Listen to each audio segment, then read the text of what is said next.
make them even reach semi-finals and even eventual final, because it's one of the greatest, one of the favorites. Yes. That's right. That's Well, right. so you've had it from them, and the only match that, so far over the weekend that did not have a goal was Mauritania against Madagascar. This was played in Dar es Salaam, and looking at those two sides, you know, and the fact that Madagascar played for close to 55 minutes with 10 men. Larne, what would you make of how Madagascar adjusted to the red card? We all know that when you get a red card, it saps the brain of players, right? Because they reduce by one player. So they have to rearrange everything. For them to maintain that match, I really respect the coach, how he quickly adjusts to that situation, because in game of football, you never knew. Red card can come at any time. They did well. But sometimes, let me tell you, sometimes that red card can work for you.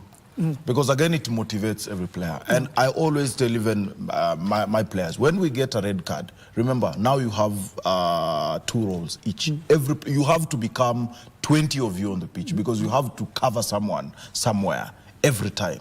So sometimes that's why you see, in many occasions, a club with a red card always tries to dominate, tries to keep the ball, or even defend. That's why you actually saw no goal yesterday, because they knew if we make any small mistake, we will get punished. And that is why it ended the way it ended. And sometimes we keep Hatika, you score, and the game ends. And I'll say, that's true. I mean, we can refer to Italia 90 when Cameroon got 2 red cards in the opening game, but eventually won against Argentina. That's right. Yeah. That's right. Yeah, it happens. Yeah, it's actually encourage players to put extra effort. You know, you lose the ball, you go for it. Actually, what is always altered when you get a minus is just formation. Because if you are using maybe 4-4-2 like Kenya yesterday, or 4-3-3 like they did, you just adjust in terms of shape of the players on the pitch and the rest. But the game remains the same. And actually, your players now have to overwork and do in quotes some of the roles that they have. So I think you just have to be smart, and when you are consistent in your plan, you get the results you want, and you might actually outshine the one with the 11 players. Yeah. All right. Yes, I know we'll be heading over to Uganda about Group C's. We'll be speaking with Ugandan journalist Darren Alan Cheyune on Zoom. So I know Brad is getting to fix that so we can get to know the whole feel of what's going to be happening at the Mandela National Stadium in Kampala today. 2 matches, Niger against Guinea and also Uganda against Algeria. That's going to be the highlight match of Group C, all live on KBC Channel 1, and also our radio station services, because Chan, Iko KBC. Let's talk about Group D first. We'll jump to that before we get Alan on board. Nigeria, Larne, this is your home. It's your home team, and just give us the story of how the Nigerian Professional Football League has evolved. There is a point at which, if you mentioned Kano Pillars and Enyimba, no one, Don't dare them. no one wanted to get close to them. That's right. But here, there was something happened over the years, and so let's talk about the Nigeria over the years, as far as the domestic league is concerned, because that's where the players are being drawn from now. Okay. All right. As you mentioned, that when you hear about Kano Pillars, you hear about Enyimba, Shooting Stars, all those big names, right? You're scared of playing them, right? But over the years, for whatever reason, probably because of the Nigerian football system, right? The level of that has not been reached, right? However, there are so many changes that have been made, and they are trying every possible measure to ensure that they actually produce as much talent as they used to. And I believe in this tournament, Nigeria is they will do well. And the appointment of Eric Chelle, we saw him, with Mali, the AFCON, but he's coming and taken over this squad. What is it that Chelle brings to this Nigerian side?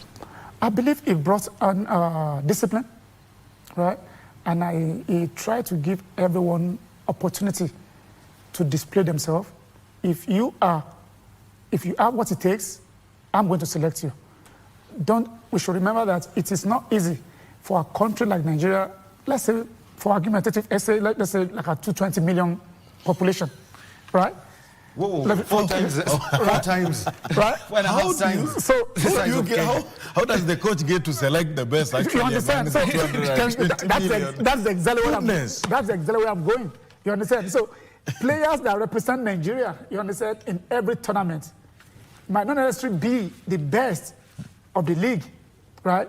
But it might be the best for the coach style that he wanted, right? So it is difficult for coach when they are criticizing them. Why don't you bring this guy? Why don't you bring this guy?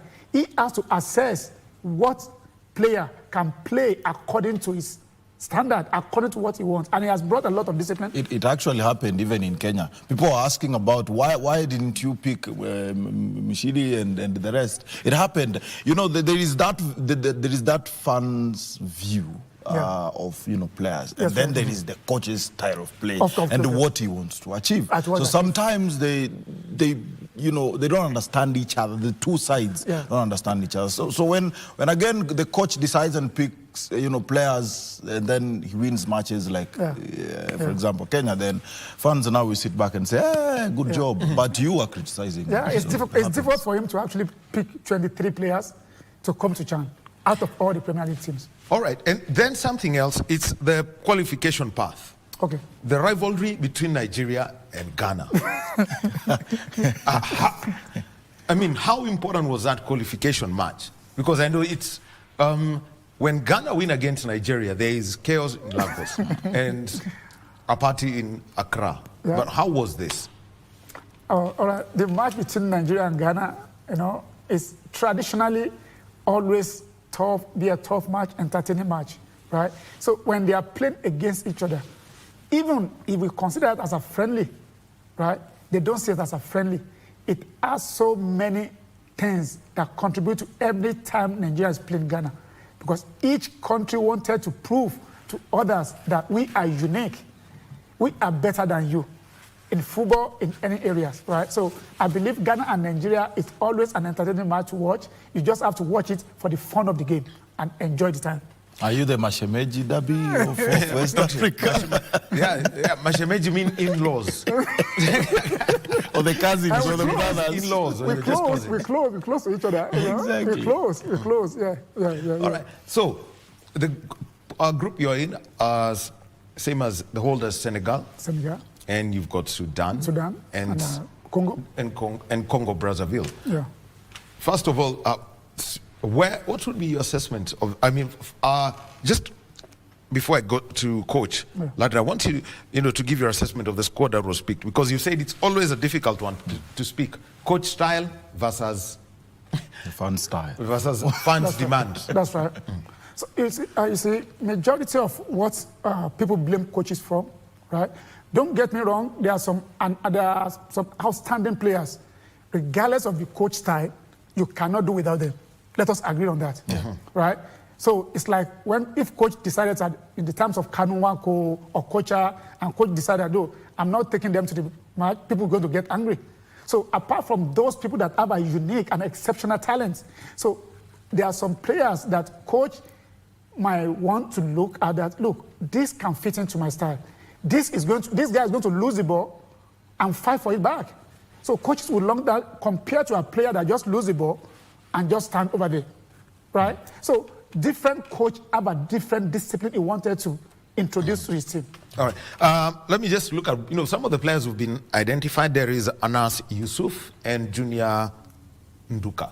Okay.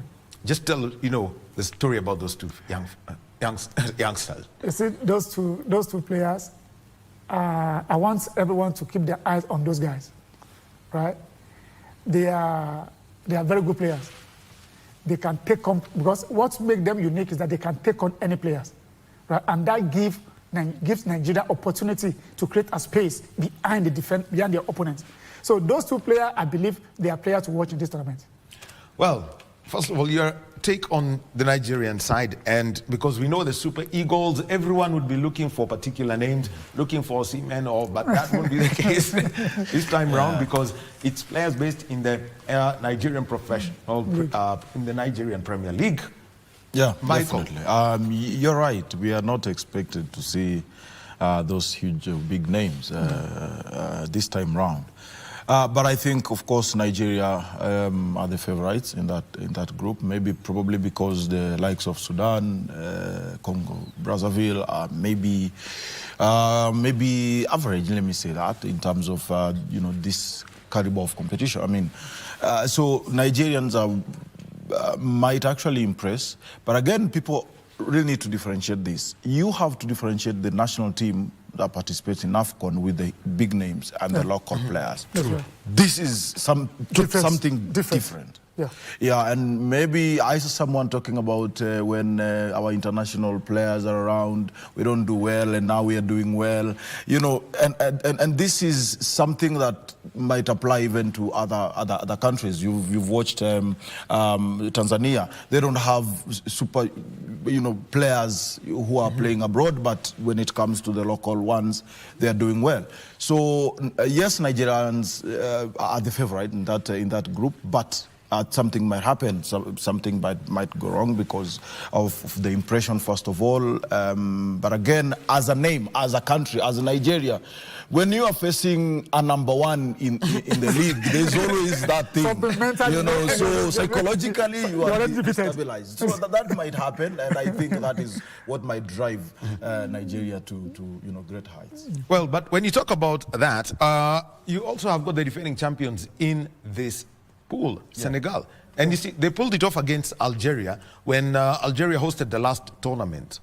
Someone might say, of course, these are the two favorites because two of every group will now proceed to the quarters. So it might be automatic, and that's why I was saying something might, some clubs, some teams might surprise because if you are told to pick the top two, of course, it's Nigeria and Senegal. That's right. But something might happen. That's what I'm saying. The story of Senegal, going on to their title defense, but this time under new coach Souleymane Diallo, and that's a man who's got a story to tell by himself. One of the glory players of Senegal. How have you seen them, transition from Aliou Cissé's, stint at the helm of the national team for close to 8 years, because he was with the under-20 side, and now he's been promoted to this senior side. All right. I believe he is good for the job, right?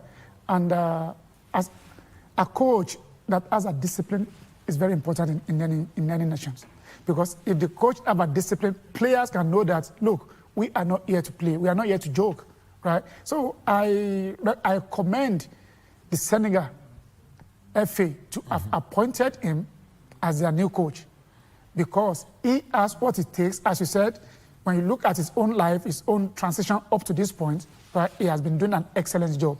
So I believe he is right for the job. Now, Banabi, let's also talk about Sudan. This is a country that is at war. But what have they done? They picked up their main clubs and they transitioned them, and they've been operating from Dar es Salaam and Kampala throughout that tournament. And now they have got a pedigree coach, Kwesi Appiah. That's a name when you hear, it comes with some respect of its own. You can tremble just because of the name of the coach.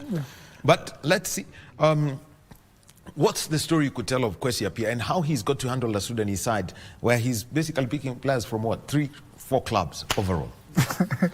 All right, I can tell you that probably it is more easier for him to pick up players from 3-4 clubs than team like Senegal or Nigeria that has almost players all over the places. Talking about Premier League, talking about the amateur league and stuff like that. So I believe it might be more easier for him to pick up well-deserved player, because they don't have enough. They don't have enough compared to other nations. So picking up our players is not something that's going to be a problem for him, and I believe he's going to select the best out of what they have. But Appiah, for me, I think he's not really there to win trophies.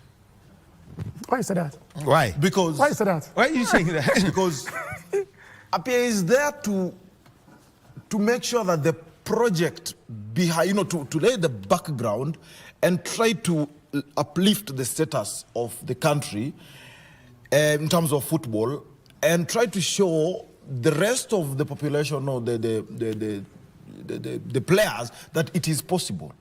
You cannot expect him to win trophies right now. So he's there to build. He's there to put up, relevant infrastructures. He's there to, actually whatever he's doing behind the scenes is the most important and the most maybe relevant, maybe quote unquote, because this is something that has to take ages before it is implemented. Okay, Michael, I want to bring in this because I think I can now use a word we can all understand. Yeah. Wahala. Wahala, no problem. And this is something that, federations have got to learn. Yeah. The last, thing that, most people we've had from Kwesi Appiah is that he had not been facilitated to travel to Zanzibar. Yeah. And it's understandable.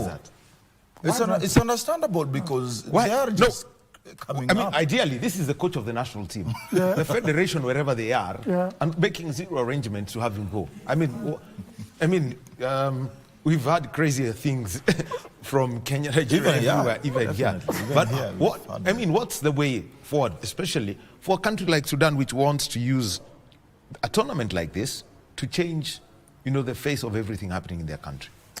I think their government and their FA need to look into that situation and take appropriate action to give that kind of coach a freedom to move from here and there, because if he has any restriction, that limits his ability to even perform at highest level. So they're supposed to implement a system whereby he's going to be free to do and go anywhere which one you wanted to go. I don't believe there should be a restriction on him. Giving the right honor to coaches, Barnabe. Yeah, definitely. Because however good you might be as a coach, if you're not facilitated, if you're not free, if you're not, supported, that's right. You can never do anything. You can never achieve anything. You have to get supported from the federation, from the government, even from your technical team, and now the players, because this is why it's called a team or teamwork. That's right. And if it is not done in the right way, then you're doing nothing. That's right. Because you understand, you're a coach, and you don't even have a say to your players, because definitely no one is backing you up. And even if they are willing to back you up, there are no resources, there are nothing. So it is always hectic to work under such environment. And I think they just need to up their game and understand. Maybe it's because they've never been to this kind of events before, and that's why they're taking it for granted. But I think he deserves to get respect and support that he deserves. Well, Kwesi Appiah is not anybody. When it comes to African football, he's very great as a player and also as a coach. Needs to be, respected fully. So let's now mention Group C, and we've got Uganda, Barnabe. Hey, Uganda, Cranes. They've been to this tournament. But the only thing is getting past the group stages has always been the big challenge. Just your overall take on the Ugandan side that's been said. Honestly, I don't know why Uganda does not perform in CHAN, because many of their players are actually local players. A big percentage, like almost 85%. So I think also the issue of coaches, like I can give you an example. We are talking of Appiah working there. We are talking about McCarthy in Kenya. We are talking about someone in Tanzania, who is Avram Grant in Zambia. Look at those names. That's right. But for Uganda, I think they just have a culture where they just want to do their things, in their own way. It is their strategy. It is their culture. But again, come on, open up. Try to welcome ideas and do things, because that is what is, pulling them back. That's right. Just try to be a team and not someone's team. But if we were to calm down and actually talk about this Ugandan side, as Kenyans, we would have to hold back a little bit, because for a team that has had 6 appearances at a CHAN, we can't be talking. But there are 6 appearances. Kenya. But again, Wahome, we are also we are talking about them being participants. They are not winning anything. They are not going past something. So what is going wrong? But overall, we are talking about the team selected. Yeah. And these are the local-based players. And we also know they've got the 12th man in Nambole always. A hard team to crack. True. How would you rate them? Especially when they're playing at home. When they are playing at home, definitely there's something else, because the support, the ambience coming from the stands is something else, and it's trying also to propel them. So definitely, I expect them now to turn up this time round, and because it's another try, it's another chance that they've been given, and they should really not give excuses. They deserve to do something better. Bafana Larne, because this is a country where if you take a look at an Africa Cup of Nations, they are able to provide 44 players to different nations. Basically, that's 2 squads. That's 2 squads of 23. You can pick your neighbor then and complete the squad. But South Africa also in this group, and you've got Algeria also. How do you rate this group as compared to Group A, where there's Kenya, Morocco, DRC, Zambia, Angola? Everyone's calling it the group of death. But now, here comes this other group. You've got Niger, Guinea also. Niger, Guinea, Algeria, Senegal, and Uganda in Group C. Is that, how tough is that group, getting out of it? All right. The group, first of all, let us establish that there is no any country as inferior in football these days, as you mentioned earlier, right? The group is a group that I believe South Africa has their chances, and I might choose South Africa, but there'll be a surprise. I believe there'll be a surprise, because when you look at how people are playing football these days, it doesn't matter the names. So the underdog team can just qualify out of nowhere. You understand? And South Africa is not ready to lose to any of them.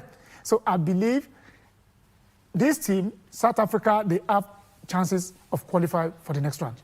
Algeria, they may want to make good of the fact that they hosted the last tournament and lost in the final to Senegal. But Nabe, Algeria, we can name teams, Belouizdad, Kabylie. MC Alger, Constantine, all that. And those are the players, you know, where do we watch them? Confederation Cup and the Champions League. They've proved to be giants when it comes to club football in Africa. And I think this is, everyone in Africa, every player in Africa, you know, has a dream to feature in some of those big names. And I think they'll use that advantage, because if they have the right mood, you know, and moments, because again, a tournament is not like a league. A tournament is something else, and I think they'll come trying to revenge, saying that, you know, we organized this, we didn't, win it, but this time round. And when you look at Algeria, there are no, much changes in terms of players. They're still the same. Infrastructure-wise, the way they play, their playing style, their formation is still the same from last time. And so I think they'll just need to improve and try to go harder. And I think this time it is easier for them to win because of maybe the group. We are talking about Kenya's group being the group of death, maybe probably because we have two of the best, Congo and Morocco. But I think that group also is something big. The same thing with Nigerian group as well. Nigerian group, the same thing. Yeah. Even though our expectation is that Nigeria is going to qualify, but it doesn't normally go that way. Yeah. Things can change. We've seen it before. Things can change, yeah. And overall, I mean, the opening ceremony, that is something, it was brief. Yeah. And the culture of it, how different was it from what, you're used to, a 45-minute show about 1 hour before kick. It's our first time. It's our first time. It's Tanzania's first time. But what I loved is the African part of it. I mean, everything was natural, from kitenges to whatever, instruments and the music, dancing, everything. Did you see the presentation, the trophy presentation? I mean, it was on point, as brief as it was. But I expected maybe them to... Arakama, yes, it was brief, but they could have filled that pitch and see something bigger, because it was just like 50 people only performing, and but it was a good ceremony. Honestly, it was a good one, and people were happy that it could kick off, and that's what we were waiting for, and it happened. Now let them wait and see how we'll close the tournament with Kenya in the final. So let them wait and learn from us. We'll give them a big show. The other thing that we want to talk about is developing a new culture of stadium attendance. Dar es Salaam was empty last night. I'm going to tell you, when the Taifa Stars play again, you won't get a space. But Nyayo shocked a lot of people. I mean, even I was quite pleasantly surprised. Larne was there at the stadium. And Larne, you could just give us a whole insight, because Nigeria has hosted an under-20, an under-18 FIFA World Cup. That's right. And also co-hosted an AFCON with Ghana. It was way back. What was the attendance like for those events where the Nigerians were not playing? Okay. The love of football for Nigerians is outstanding. People love football in Nigeria.